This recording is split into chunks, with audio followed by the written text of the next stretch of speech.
Olá, meu nome é Anderson Bonfim, sou professor de teologia e faço parte de um time pastoral aqui da Igreja Família em Sorocaba, interior de São Paulo. E quando nós pensamos na cultura digital e o ambiente religioso, pensando num contexto pós-pandêmico, acreditamos que a igreja que conseguiu ser humana com relação à demanda das pessoas e ao mesmo tempo inovadora com relação à demanda tecnológica dessa conectividade digital, ela conseguiu encontrar um caminho de crescimento. Um crescimento qualitativo no sentido de conseguir se comunicar melhor com as pessoas. E também no sentido quantitativo, porque conseguiu alcançar de alguma maneira mais pessoas inseridas dentro da cultura pós-moderna. A nossa experiência aqui foi muito positiva, a nossa experiência dentro do contexto pandêmico foi de muito trabalho orgânico, presencial, mas ao mesmo tempo de muita inovação, investimento na área digital. E dessa forma conseguimos hoje ser uma igreja que tem uma presença dentro do ambiente digital, mas não se caracteriza como uma cyber-igreja, ou uma igreja que é autônoma e tem toda uma programação específica para o público dentro do ambiente digital. Quando nós falamos sobre cultura, nós temos a religiosidade cultural, a cultura da religião e a cultura digital. Cultura nada mais é do que o cultivar comunitário de conhecimentos, de crenças e de costumes. E dentro da cultura existe ali as suas instituições, que são as famílias, as instituições religiosas, educacionais, e a cultura vai se estabelecer na sociedade a partir dessas instituições. Dentro dessa cultura, nós temos a religião como um patrimônio cultural. A religião, em toda a sua diversidade, ela faz parte da cultura de um povo. Então isso é que nós chamamos de uma religiosidade cultural. A expressão religiosa como parte da cultura de um povo. Dentro dessa religiosidade cultural como patrimônio cultural de um povo, nós temos a cultura da religião, em que aí, dentro da sua especificidade, cada religião tem a sua cultura, ou seja, os seus valores, as suas crenças, os seus costumes. Então nós temos a cultura como um todo, a religião como um patrimônio da cultura e a cultura da religião. E é justamente essa cultura da religião que sofreu o maior impacto da cultura digital. Porque a cultura digital, de alguma maneira, ela já faz parte da nossa cultura como povo, dentro das instituições educacionais, econômicas, políticas. Porém, dentro dessa esfera religiosa, a cultura digital ela acaba tendo um impacto. Por quê? Justamente por não estar tão presente do costume praticado dentro da religião. Justamente pelo fato da tecnologia, da interação com a realidade virtual não estar tão presente dentro da esfera religiosa. Então acontece um fenômeno dentro da instituição religiosa do provável e inevitável. Aquilo que seria uma mudança gradativa, aquilo que seria uma provável e futura mudança e transformação por causa da influência da tecnologia, acaba se tornando uma mudança presente e inevitável, em que as instituições religiosas agora vão ter que aderir toda essa instrumentalidade tecnológica para poder estabelecer a sua interação com os fiéis, a sua interação com a cultura. A instituição religiosa que não repensa a sua interação com a cultura a partir do digital, ela acaba se tornando uma subcultura. O que é uma subcultura? É uma expressão comunitária à parte da cultura, que não tem diálogo e interação cultural. Isso acaba sendo um problema até mesmo para a proposta da religião. Outro aspecto importante também dentro dessa conversa é que dentro de um contexto de crise você precisa buscar por soluções, né? Soluções que sejam inovadoras, soluções que sejam criativas. E nós vemos que dentro desse contexto pós-pandêmico, a instituição religiosa precisou buscar recursos tecnológicos que possibilitassem manter a sua dinâmica de funcionamento. Então nós vemos que nesse contexto histórico, muitas instituições religiosas fecharam as suas portas, instituições independentes de pequeno porte, não filiadas a nenhuma convenção, com ênfase na prática orgânica presencial, não tinham familiaridade com essa linguagem da cultura digital. Por isso, acabaram encontrando um problema muito sério de sustentabilidade. Já algumas instituições religiosas mais familiarizadas com a linguagem da cultura digital encontraram nesse contexto pandêmico e pós-pandêmico, através dessas soluções inovadoras do culto online, caminhos de crescimento, não só crescimento no alcance das pessoas, no alcance da sua mensagem, mas também na questão da sustentabilidade. E uma das inovações que fizeram parte desses cultos online foi a prática do Pix, essa tecnologia atual de transação bancária instantânea. Então o Pix, ele acaba se fazendo presente dentro dessa dinâmica online pela sua praticidade. Então, as instituições religiosas familiarizadas com a linguagem da cultura digital, que aderiram o culto online e o Pix, encontraram um caminho de crescimento, um caminho de expansão no seu processo de captação de recursos, viabilizando a ampliação e implementação de novos projetos. Pix, além da sua praticidade, ele acaba tendo um papel também de quebra de objeção. Se aquele fiel ele tinha alguma dificuldade em contribuir por não ter ali recurso em espécie ou por causa da dificuldade das transações online convencionais, o Pix, pela sua praticidade, acaba quebrando as objeções e os fiéis acabam aderindo a essa prática da contribuição dentro das suas instituições religiosas, na manutenção desses ambientes religiosos, na implementação de novos projetos, tanto na área social, como área educacional, cultural. Então isso acaba sendo uma ferramenta inovadora, uma solução tecnológica que entrou dentro da cultura da religião via culto online. Contudo, nós sabemos, né, que hoje essa ferramenta ela deve permanecer dentro dos nossos cultos presenciais. O Pix, que nada mais é do que uma ferramenta digital que traz a praticidade para que o fiel possa fazer as suas contribuições. Isso aumentou a capacidade de captação de recursos, de investimento e desenvolvimento de novos projetos. A cultura digital, no sentido da sustentabilidade na captação de recursos, acabou sendo muito importante dentro desse processo de crescimento e de avanço de muitas instituições religiosas. Então, essa ferramenta inovadora, tecnológica, ela possibilita hoje que mesmo dentro de um culto presencial, as pessoas possam fazer as suas contribuições, crédito, débito ou Pix, algo que era improvável, algo que talvez ninguém pudesse pensar ser possível há 3 anos atrás.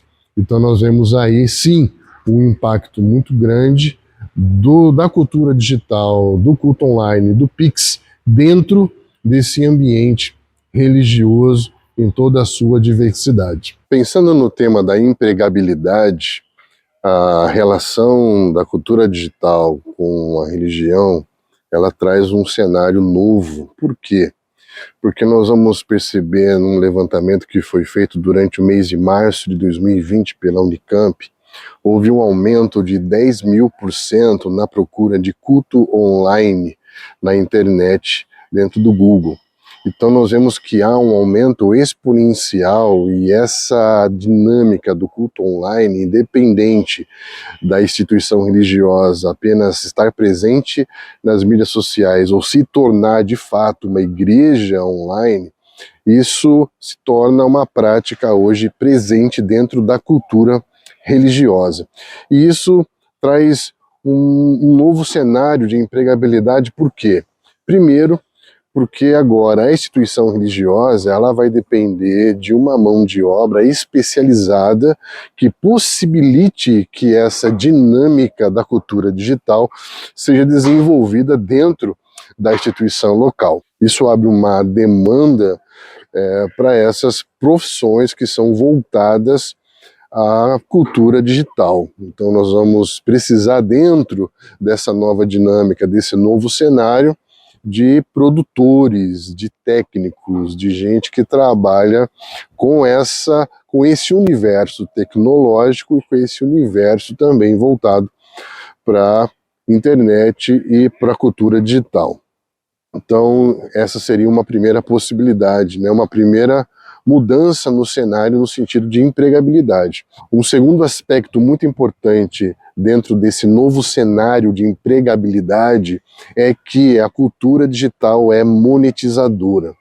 Diferente, muitas vezes, do processo convencional da formação de sacerdotes, de ministros, que vão atuar dentro do cenário religioso presencial, hoje o cenário da internet, a realidade digital, ela possibilita que qualquer pessoa possa prestar um serviço religioso com a prática da pregação, com a comunicação da mensagem, com lives de oração, e tudo isso é monetizado. Então a cultura digital ela abre diante de nós o que nós chamaríamos de um oceano azul de novas possibilidades, justamente por esse aspecto monetizador. Então nós vemos duas possibilidades de empregabilidade dentro desse novo cenário que fala da cultura digital e o seu impacto na religião. Primeiro, é que nós vemos a necessidade que existe hoje da mão de obra especializada, de você ter técnicos, pessoas que trabalhem com essa produção digital e que possa viabilizar essa nova dinâmica do culto online e essas expressões da igreja online. Uma outra possibilidade também de empregabilidade dentro desse novo cenário é o que nós falamos aqui do livre acesso que você tem hoje dentro de um cenário de livre expressão no universo virtual. Diferente de todo o processo convencional de formação de ministros e sacerdotes, hoje há uma democratização da expressão religiosa. Então qualquer pessoa hoje pode atuar dentro desse universo virtual a partir do seu serviço religioso. E tudo isso é monetizado. Então a pessoa pode encontrar um caminho aí de empregabilidade, de sustentabilidade a partir da cultura digital monetizadora. Então nós vemos aí novas possibilidades que se abrem dentro desse novo cenário. É incontestável o fato de que a cultura digital trouxe muitos impactos positivos nas relações humanas. É incontestável o fato de que a cultura digital trouxe um universo de novas possibilidades. Mas também não seria responsável da nossa parte deixar de colocar um contraponto da ideia ou mostrar um outro lado da mesma moeda, que seriam os impactos negativos que a cultura digital traz não só ao contexto religioso, mas em todas as relações humanas e até mesmo a integridade do ser humano. Quando nós olhamos para a cultura digital, nós vemos dois fatores extremamente importantes. Primeiro, o livre acesso a todo e qualquer tipo de informação. um livre acesso, acessibilidade, a democratização da informação. É claro que respeitando as limitações que as pessoas têm de acesso à internet. Contudo, nós podemos afirmar que há uma acessibilidade por meio da cultura digital. E acompanhado da acessibilidade, nós encontramos também velocidade da informação. Hoje as pessoas têm acesso a todo e qualquer tipo de informação com muita velocidade. Há um fluxo contínuo e veloz de informação. É justamente aqui que nós trazemos um ponto de reflexão entre o equilíbrio e o excesso. O livre acesso em alta velocidade da informação gera o imediatismo em que tudo tem que ser agora e tudo tem que ser muito rápido. O livre acesso em alta velocidade, ele faz com que o ser humano experimente um fenômeno que alguns especialistas estão chamando de overload. O que seria esse overload? Seria um excesso de informação, uma sobrecarga de informação, de quantidade e velocidade. É muita informação para assimilar num curto período de tempo. E isso gera uma sobrecarga cognitiva, psíquica, em que eu não tenho tempo de assimilar a informação para que eu possa compreender a informação com clareza, para que eu possa me posicionar diante dessa informação com convicção. Então, quando não há clareza com relação às informações que nós recebemos, nós passamos a navegar num universo de superficialidade, em que as pessoas falam sobre tudo, mas não são profundas em nada. E será que num mundo em que as pessoas são obrigadas a terem uma opinião sobre tudo, elas sabem verdadeiramente sobre algo? Contexto em que há muita conectividade, muita informação, mas ao mesmo tempo muita superficialidade. Nós vemos alguns especialistas chamando de um fenômeno da desinformação. Há uma sobrecarga tão grande de informação, numa velocidade tão alta, que eu não tenho capacidade de assimilar. E quando eu não sei assimilar, ao invés de eu me informar, isso acaba me desinformando mediante a superficialidade das minhas ideias. Aqui nós saímos um pouco do âmbito tecnológico religioso para passar pelo universo filosófico. Por quê? Porque nós entramos aí no dilema do virtuoso e do vicioso. O que é o virtuoso? A virtude está na busca pela verdade, na transmissão da verdade, no comunicar da sabedoria. Nisso há virtude, nisso há valor, nisso há significado e passa a se tornar significativo na vida das pessoas. Contudo, quando eu informo, mas esse informar desinforma, ele deixa de ser virtuoso, porque eu não estou comunicando verdade, não estou transmitindo sabedoria, isso deixa de ser construtivo e passa a se tornar vicioso. Eu deixo de transitar pelo virtuoso, pela virtude da verdade, da sabedoria, e passo a navegar pelo vicioso. Eu sou dependente de informações superficiais. E quando eu saio do virtuoso e passo para o vicioso, eu já me identifico mais com a escola de Protágoras, a escola do relativismo, a escola sofista, aquela escola que ela comunica, mas ela não transmite verdade, não tem compromisso com a sabedoria, ela apenas tem compromisso com a audiência, com a popularidade. É daí que surge a retórica, o discurso político. Então hoje as pessoas são mais viciadas em informação, ou seja, elas têm compulsão por estarem inteiradas dos acontecimentos globais. Mas isso não quer dizer que ela encontra ali fonte de sabedoria, de verdade, para que possa se posicionar com responsabilidade diante de todas elas. O chamado vício de internet ainda não é considerado como um distúrbio mental dentro do manual de distúrbios e estatísticas. Contudo, há muitos debates já sobre essa dependência como um transtorno por causa desse uso patológico da internet. E isso vai, de alguma maneira, adoecendo o ser humano. Outra questão importante que nós vamos perceber é que conforme esse homem vai adoecendo nesse universo de superficialidade da informação, ele vai gerando um cenário de polarização, um cenário de extremismos. O que é o extremista? É aquela pessoa que já se sente confortável com relação ao seu posicionamento religioso, político, ideológico, e isso faz com que ele se acomode numa ideia. Qualquer pessoa que já esteja acomodada na sua ideia, ele já é um extremista. Qual que é o desafio? É a zona de tensão. Qual é a zona de tensão? É a zona de equilíbrio, em que eu sei, mas ainda estou em busca do saber, em que estamos construindo um saber de forma colaborativa. E muito desse cenário polarizado, ele é potencializado dentro desse universo digital, porque o digital ele é seletivo no envio das informações. E isso vai fazer com que a pessoa acredite que a posição dela é única, completa, e isso vai cada vez mais segregando, separando. E aqui nós queremos fazer menção de um pensador que nós admiramos muito, que é Edgar Morin, porque Edgar Morin ele vai falar do pensamento complexo, da inteligência complexa. Ele vai dizer que o todo é uma unidade complexa. Hoje, a nossa maneira de pensar, o nosso mindset, ele é muito mutilado, segregado, separado.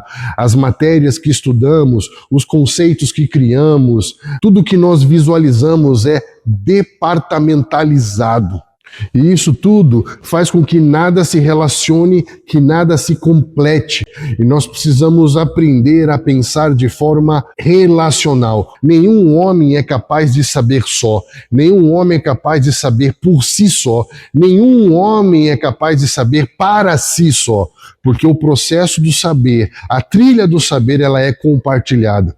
Nós aprendemos não apenas com fragmentos de citações dos pensadores, mas assentando-se aos pés dos pensadores, debruçando sobre os livros, nos relacionando, encontrando com a vida e a obra de cada um deles. A partir dessa relação, nós construímos saber, construímos conhecimento a partir dos professores que ouvimos e admiramos, a partir das pessoas com as quais nos relacionamos. Todo o nosso repertório de conhecimento, ele se dá por meio dos relacionamentos, e não a partir da polarização, não a partir dos extremos, não a partir do ver apenas uma face da ideia, porque a verdade é multidimensional. A própria Bíblia vai nos falar isso, que juntos nós compreendemos, visualizamos as 4 dimensões do amor de Deus, que é comprimento, altura, largura e profundidade. Então ele está dizendo que a compreensão, o saber sobre o amor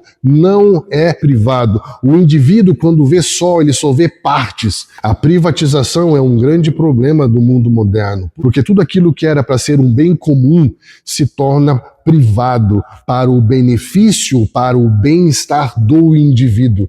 E nós vemos que a fé não pode ser privatizada. A fé não pertence apenas ao privado, ao indivíduo, mas ela é comunitária. E isso pode sim, agora, afetar diretamente a relação da cultura digital com a religião. Por quê? Porque desde o princípio a religião ela fala de uma relação com o sagrado.